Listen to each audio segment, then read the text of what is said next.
All right, can you hear me? Let's see if this works. I mean, obviously, I'm gonna take some time later in the day today to try to make sure this doesn't happen again. I think I'm gonna try to get an Ethernet cable and plug it straight into my laptop. I don't think the internet is the problem. I have extremely good internet at home. I think there might be just a problem with the bit rate, and then too much CPU consumption. But let's see. We'll see. All right, cool. All right, so I've pretty much went over the economic data this morning. Um,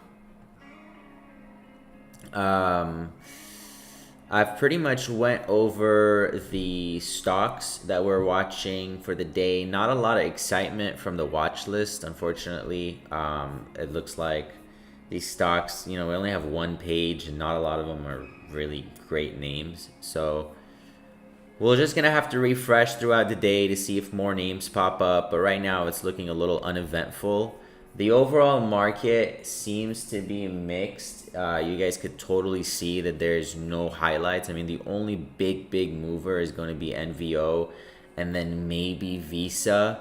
It looks like Polestar is moving. It's an EV company, but really NVO is the biggest mover. It's kind of interesting to see. Let's see how Eli Lilly moved today, because NVO moved up because of their weight loss medicine. Let's see if Eli Lilly moved down, because that was the big American competitor. It looks like it moved down slightly in pre-market, but it snapped right back up. I wonder if it's going to hold this push. I mean, it's good news for Eli Lilly that that weight loss medicines are so popular that they're introducing new ones. Plus, Eli Lilly is working on its own new versions. So these weight loss medicines are being updated like software these days. It looks like the company drops one, next thing you know, another one drops one that's even more effective. So it's kind of interesting to see how it's all playing out. If you are holding Eli Lilly right now, or if you're looking to get in, honestly, it's a really good stock. Its technicals are super strong.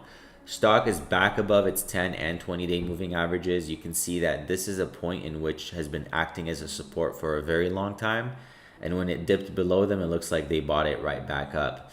I wouldn't be so confident that it's going to jump right back up from here. I think it'll probably dip back down towards 1,000 again and kind of create a base, and then might just kind of hang out around these levels until around earnings, and then earnings will kind of determine the next move, because people and investors want to see if this price is still willing, if they're still willing to pay the price for the stock after this big 20% run that it's had over the last couple of months.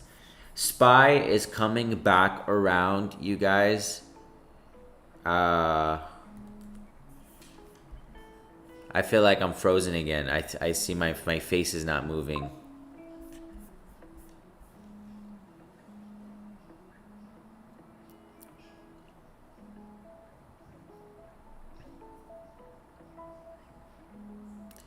Oh, man. All right, guys. Well, I'm going to hop off. And then, Dave, if you could help me out, I'm going to message you. And maybe we can figure this out on the back end. That way we're not, having our members jump back on and off.